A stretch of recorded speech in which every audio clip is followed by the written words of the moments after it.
এখন এই রিট কারা করেছে, নেপথ্যে কারা কারা নির্বাচন স্থগিত করতে চায় এই বিশ্লেষণ করব। ত্রয়োদশ জাতীয় নির্বাচন স্থগিত চায়, যদিও ভয়ের কিছু নেই, এটা কিছু হবে না, এটা আমরা আগেই বলেছি যে কোর্টের মাধ্যমে আমার অনেক আলোচনা এটা উঠে এসেছে, সেটা এখন ঘটছে যে নির্বাচন স্থগিত করাতে অনেক উদ্যোগ নেওয়া হবে, অনেক প্রজেক্ট সামনে আসবে, তারই অংশ হিসাবে এই উদ্যোগ রিট দায়ের। শুধু এটা না, আমি আরো বলে দিই, সামনে দেখবেন এখন তো সরাসরি নির্বাচনের সমস্ত কার্যক্রম স্থগিত চেয়ে রিট, তারপরে দেখবেন এমনকি দুই একজন বিচারক আছে। আমি একটা গোপন তথ্য বলি, একজন বিচারপতি তিনি নিজে বলেছেন, আমি জানি, আমি এটা থার্ড সোর্স থেকে না, একদম জেনে বলছি, মজা করে বলেছেন, আমার কাছে বলেছে না, কোন জায়গায় বলেছে অত বলবো না, বিচারপতি বলেছে এই যে নির্বাচনের আসন সংক্রান্ত সীমানা নিয়ে জটিলতা আছে না, বাগেরহাটের 4টা না 3টা, গাজীপুরে 5টা না 6টা, এই সব জটিলতা নিয়েই একজন বিচারপতি বলেছেন যে এই সব জটিলতাকে কেন্দ্র করেই তো কোনো একটা রিট বা এরকম আসলে নির্বাচন স্থগিত করে দিব, যে নির্বাচন স্থগিত সমাধান হওয়ার আগে আরো অনেক প্রশ্ন আছে। এবং আওয়ামী লীগ তো চেষ্টা করবেই, বরং এখন বিএনপিও চেষ্টা করবে যে কোর্টের মাধ্যমে নির্বাচন স্থগিত করানো যায় কিনা। তখন আবার শিশির মনিরা দাঁড়িয়ে যাবে, নির্বাচন কমিশন, সরকাররা দাঁড়িয়ে যাবে যে না, নির্বাচন হতে হবে। কারণ কোর্টের মাধ্যমে নির্বাচন স্থগিত করানোর একটা চ্যালেঞ্জ বা একটা চেষ্টা অনেকেই করবে, কিন্তু ডাকসু নির্বাচনেও যে এরকম অনেক চেষ্টা করে পারা যায়নি, ফরহাদের প্রার্থিতাও বাতিল করা যায়নি, ফরহাদ নির্বাচিত হয়েছেন, এরকম এটাও পারবে। মানে এগুলো করে কিছু লাভ হয় না বাংলাদেশে, 5 আগস্ট পরবর্তী বাংলাদেশে এগুলো ফালতু চেষ্টা। এটা হাসিনার আমল না, এটা খালেদার আমল না, এটা ইউনূসের বাংলাদেশ, নতুন বাংলাদেশ, জনগণের বাংলাদেশ। এখানে ওই যে বিচারপতির কথা বললাম, মজার বিষয় হচ্ছে যে তিনি এখন আবার নাই, মানে যখন বলেছিলেন বেশি আগের কথা না, তিনি এখন নাই। ওরকম ওই যারা এইসব দান্দাবাজি করে তারা থাকবে না, অতএব টেনশনের কিছু নাই যে মংসাং একটা বুঝিয়ে একটা এক্সকিউজ দাঁড় করে নির্বাচন স্থগিত করিয়ে দিবে, সরকারের সাথে বিচার বিভাগের কোনো সমন্বয় থাকবে না, বিচার বিভাগ একদম স্বাধীন হয়ে তাদের মতো করে স্থগিত করে দেবে আওয়ামী দালালির অংশ হিসেবে, এত সোজা না। ইউনূসকে এত কাঁচা খেলোয়াড় মনে করবে না, এইসব রিট ফিটে কিচ্ছু হবে না, এইসব রিট একদম খারিজ হয়ে যাবে।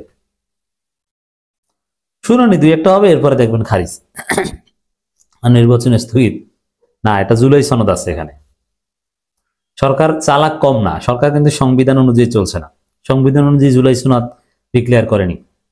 রাষ্ট্রপতির আদেশ জনগণের অভিপ্রায়ের উপর ভিত্তি করে, গণঅভ্যুত্থানের উপর ভিত্তি করে, সাংবিধানিক ভাবে নয়, সাংবিধানিক আদেশ নয়, সাংবিধানিক অধ্যাদেশ নয়, আদেশ জারি করা হয়েছে। অতএব সরকারের হাতে এমন মেকানিজম আছে, পুরো সংবিধান আইনকে বৃদ্ধাঙ্গুলি দেখিয়ে সরকার যা ইচ্ছা তা করতে পারবে। অতএব জুলাই সনদের ভিত্তিতে তা আপনি কিসের রিট করেন? এটা হাস্যকর, কশ্চিনকালও কোনো রিট দিয়ে নির্বাচন স্থগিত করানো যাবে না। ওই যে সরকারের হাতে জুলাই সনদ আছে, রাষ্ট্রপতির মাধ্যমে আদেশ জারি করিয়েছে, অনেক কিছু করতে পারবে। আপনার যে বিচারক এইসব রায়টা দিয়ে ওই বিচারককেই জয় বাংলা করে দিতে পারবে। সংবিধান অনুযায়ী সরকার চলছে না, ক্লিয়ার কথা। তো বিএনপি নিজেরাই এটা চেষ্টা করবে বিভিন্ন নামে বেনামে, কারণ ডাকসুতে দেখেছেন তারা ডাকসু নির্বাচন স্থগিত করার চেষ্টা করেছে, রাকসুতে কিছুদিনের জন্য নির্বাচন স্থগিত হওয়ার পরে তারা আনন্দ মিছিল করেছে। তো বিএনপি এখন স্থগিত পার্টি, পিছাও পার্টি, নির্বাচন পিছাও, কিন্তু পারবে না। কারণ দর্শক, এই যে নির্বাচন স্থগিত কার্যক্রম স্থগিত যে রিট, এই রিট এইটা করেছে কংগ্রেসের মহাসচিব, বাংলাদেশ কংগ্রেস নামের একটা দল, ওইটার মহাসচিব অ্যাডভোকেট ইয়ারুল ইসলাম। এই কংগ্রেস এগুলো প্রো আওয়ামী লীগ ছিল। বিএনপি এইসব দলের মাধ্যমে এখন কাজ করাবে যাতে ধরতে না পারে যে বিএনপি করেছে। কেন বিএনপি নির্বাচন স্থগিত করাতে চাইবে? তারেক রহমান আসতে পারছে না, বিএনপি প্রস্তুতি নিতে পারছে না খালেদা জিয়ার অসুস্থতার কারণে। এখন বিএনপি কি করবে? এই কারণে নির্বাচন স্থগিত করাতে চাইবে। কোনো ব্যক্তির কারণে নির্বাচন থেকে থাকবে না, এটা ইউনূস সরকারের নীতি। অন দি আদার হ্যান্ড, আর একটা বিষয় আলোচনা করবো, সেটা হচ্ছে যে তারেক রহমানকে বাদ দিয়েই বিএনপি রেডি হচ্ছে। হ্যাঁ, দলিল ম্যান্ডেট খসরু, আমির খসরু মাহমুদ চৌধুরীর বক্তব্য। যমুনা টেলিভিশন চমৎকারভাবে তার বক্তব্যের শিরোনাম করেছে, তারেক রহমানের ফেরা কিংবা না ফেরা প্রভাব ফেলবে না ভোটে। এর অর্থ কি দাঁড়ায়? ক্লিয়ার কথা, তারেক রহমান ফেরা কিংবা না ফেরা, এর মানে ফিরলেও তেমন কিছু আসে যায় না, ফিরলেও যে বিএনপি হাইপ তৈরি হবে, ওই ফেরার কারণে বিএনপি জিতে যাবে, এটা তিনি মনে করেন না। তাহলে এই কথার একটা অর্থ হচ্ছে যে ফেরাটা জরুরি না। মানে তিনি তো বলবেন এটা যে বিএনপি জিতবে, ঠিক আছে, তারেক রহমান না ফিরলেও জিতবে, তার ফেরাটা জরুরি না, ফেরার দরকার নাই, এটা বুঝিয়েছে। আর না ফিরলেও সমস্যা নাই, বিএনপি তারেক রহমানকে ছাড়া নির্বাচন করবে, এটাই ম্যান্ডেট খসরু বোঝাতে চেয়েছেন। তবে তারেক রহমানকে ফেরা কিংবা না ফেরা প্রভাব ফেলবে না ভোটে, আমির খসরু। এবং এই বিএনপি স্থায়ী কমিটির একটা মিটিং হয়েছে, যে মিটিং এর পরে সালাউদ্দিন বলেছিলেন শীঘ্রই তারেক রহমান আসবেন, কিন্তু কবে সেটা আর বলতে পারছেন না। ওই মিটিং এ নানান বিষয়ের সিদ্ধান্ত হয়েছে, খালেদা জিয়ার অসুস্থতা নিয়ে আলোচনা হয়েছে, বিতর্কিত প্রার্থী বদলের চিন্তা করা হয়েছে, 100+ আসনে প্রশ্ন উঠেছে, তার মধ্যে 70 জন প্রার্থী বদল করবে বলে বিভিন্ন সোর্সে আমরা জানতে পেরেছি।